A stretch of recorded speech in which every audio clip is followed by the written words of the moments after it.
Hello guys, and welcome back to the On the Verge YouTube channel. I'm going to get straight into this today. So I'm going to be talking about something that doesn't get nearly enough attention, and that's prison poverty in the UK. So this is it's a crisis that operates in the shadows, something that doesn't get the headlines, but it affects thousands of people every single day. So when we think about prison, we often think about crime, punishment, and actually we think less about rehabilitation. So, but if we actually stop to ask a question, is what does it actually mean to be poor inside prison, and how does that poverty affect someone's future once they're released? So today, I want to take you into the issues, and I'm going to walk you through what prison poverty really looks like, who it affects, how it creates cycles of disadvantage that last long, way long after someone has served the time. And it's not just about people doing time, it's actually about a system that's broken and what we can do to fix it. So yeah, let's get into it. So first of all, we have to understand the landscape of prison life.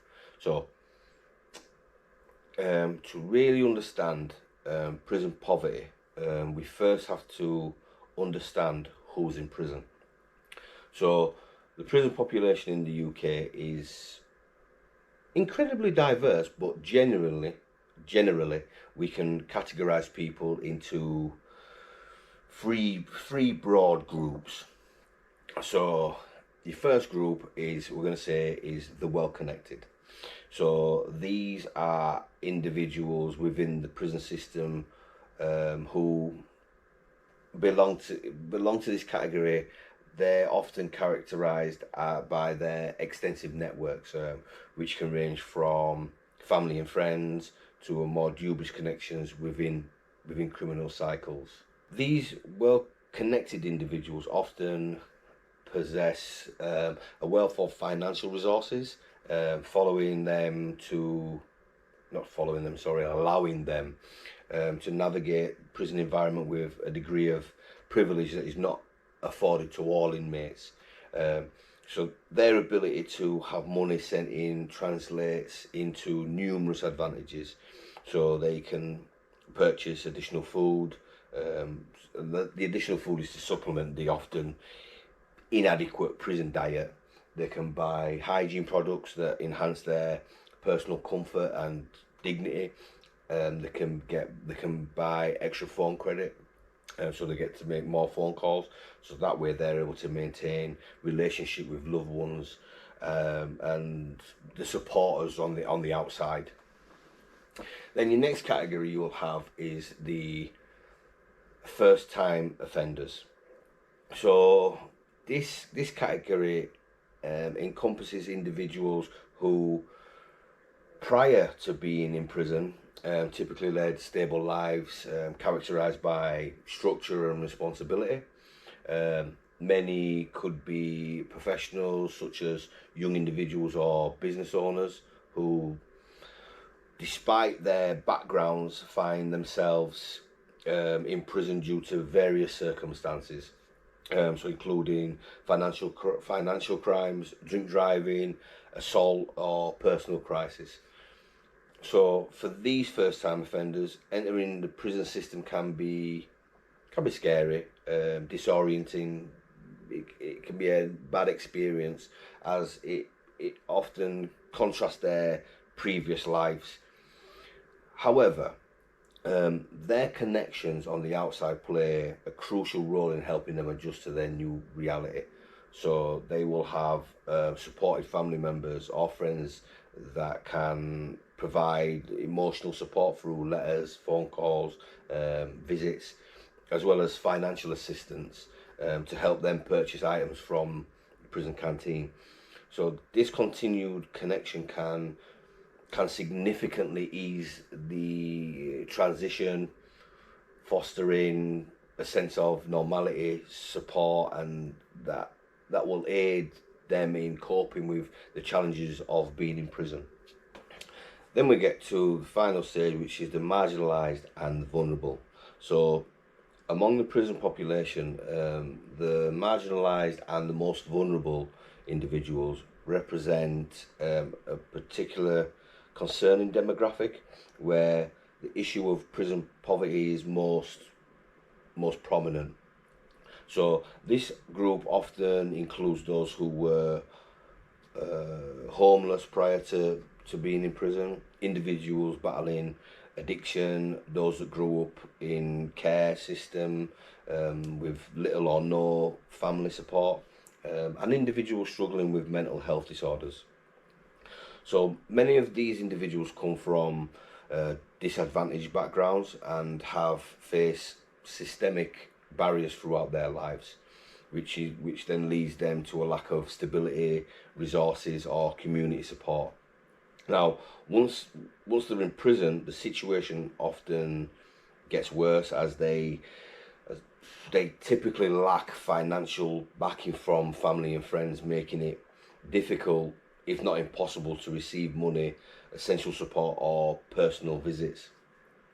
So this financial isolation, what we'll call it, is where they're already in a difficult situation, resulting in increased difficulties in acquiring basic things and maintaining interpersonal connections. Now, in many cases, the absence of external support translates into a heightened feeling of loneliness and despair, which is then further compounding existing mental health struggles. Consequently, this support of the prison system or the prison population faces significant challenges that require targeted interventions, including access to rehabilitation programs, mental health support, and resources geared towards re-entry into society, to break the cycle of poverty and criminal justice involvement. So that's committing further crime. So there's some key points that I want to go over. So now, while the first two groups, which were the well-connected and first-time offenders, that often they often possess the resources and support systems needed to adapt to prison environment. The third group, the most vulnerable individuals, suffers disproportionately from the harsh realities of prisons. This demographic embodies the stark truth of prison poverty. This not just the financial hardship, but also a spectrum of social and emotional challenges that compound their suffering. Now, excuse me, the marginalised and the vulnerable, often hailing from backgrounds, as I spoke before, marked by socioeconomic disadvantages, trauma, and instability, confront the prison system without such safety nets. So many of these individuals have faced homelessness, trauma, mental health, and drug addiction prior to being arrested and locked up, making their transition into prison even more traumatic. So as they navigate life behind bars, they frequently encounter barriers to basic needs such as food, hygiene products, the effective communication with the outside world, and this is due to the limited or non-existent financial support. So not only does this feeling of isolation and hopelessness, or give them the feeling of that, but also significantly impacts their mental health, often leading to a deterioration in their overall well-being. Now,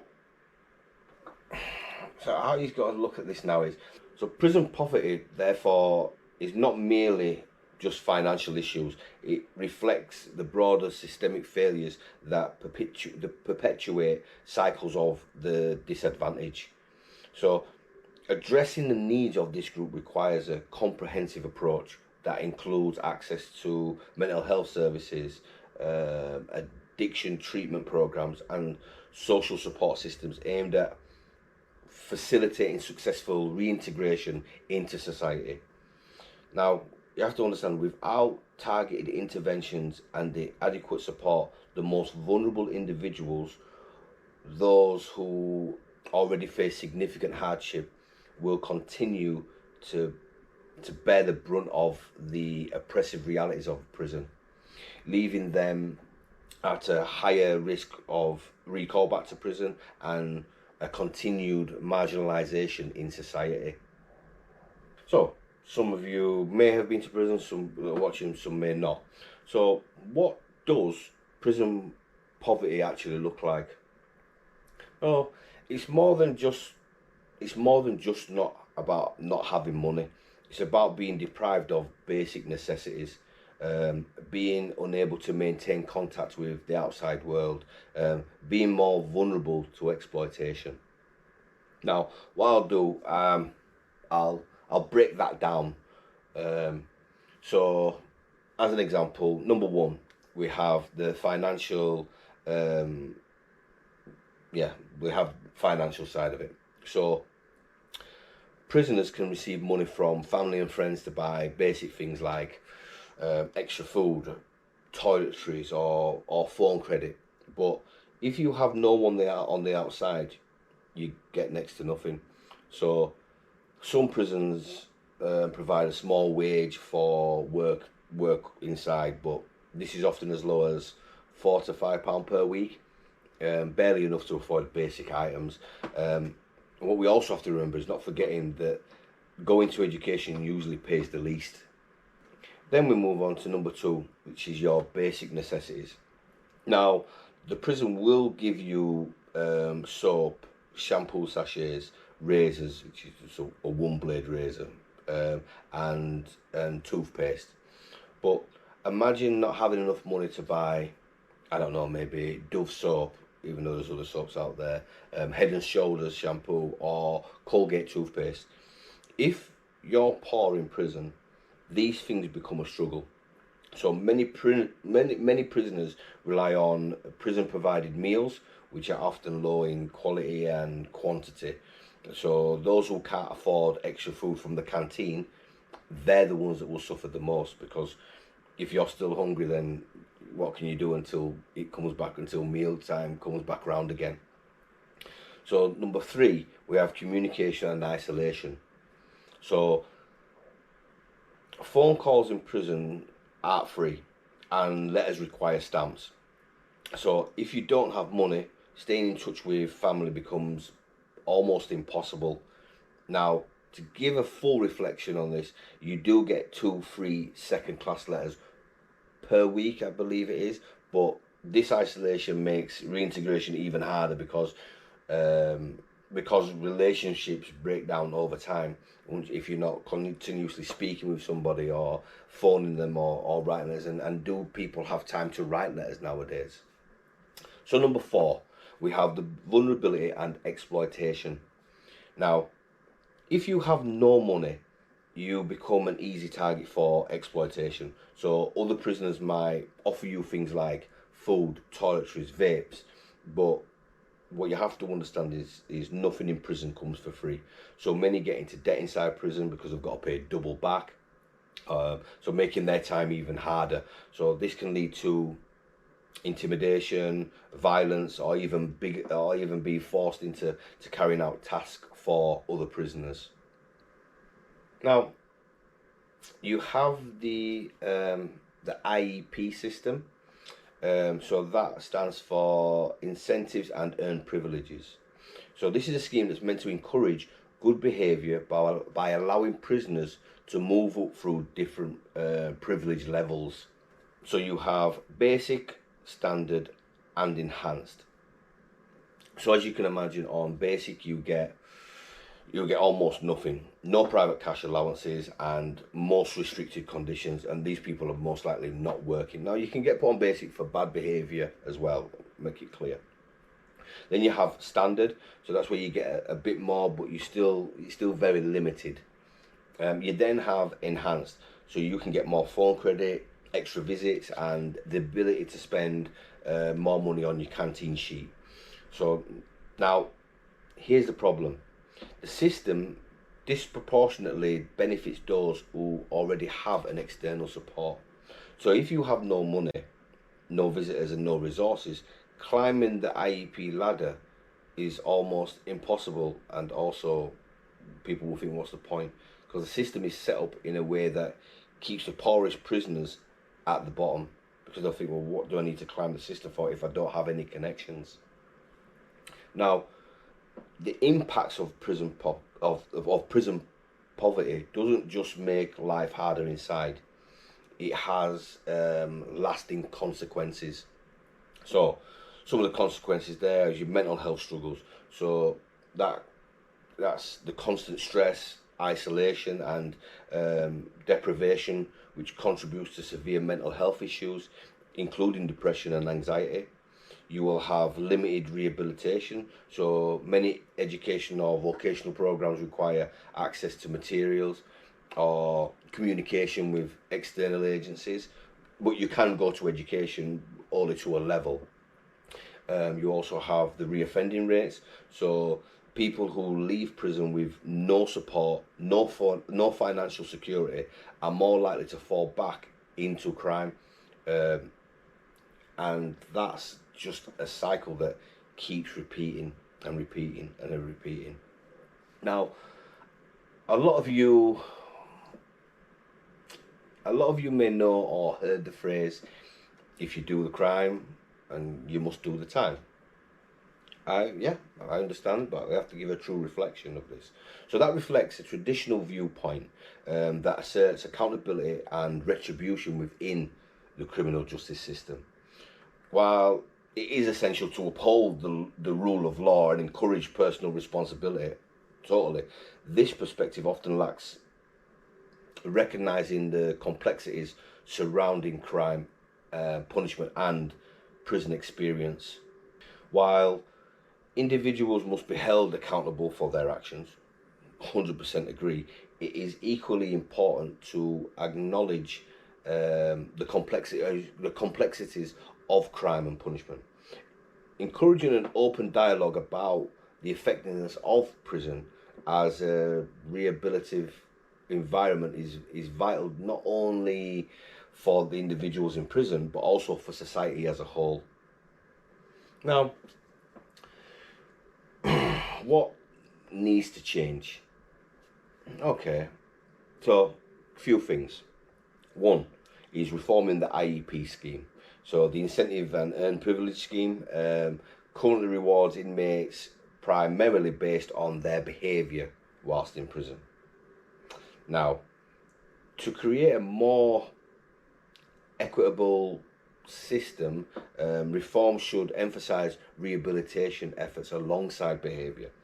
So this would mean recognising and rewarding those who actively engage in rehabilitation programmes, skill development, and educational opportunities, rather than strictly adhering to behavioural compliance. So additionally, privileges should not be based upon financial resources from outside sources. Yeah, it just shouldn't. Just because you have the finance doesn't mean you should be rewarded. Now, regardless of their socio-economic background, they should have the opportunity to earn privilege through genuine rehabilitation efforts. The system, therefore, can foster an environment where transformation is encouraged and it's supported. So number two, providing basic necessities. So while it is true that all prisoners have access to basic hygiene products, the reality is that these supplies are often inadequate and do not cover the essential needs of inmates. Now, beyond just personal hygiene, it's crucial that every prisoner receives a minimum amount of financial support for their basic necessities.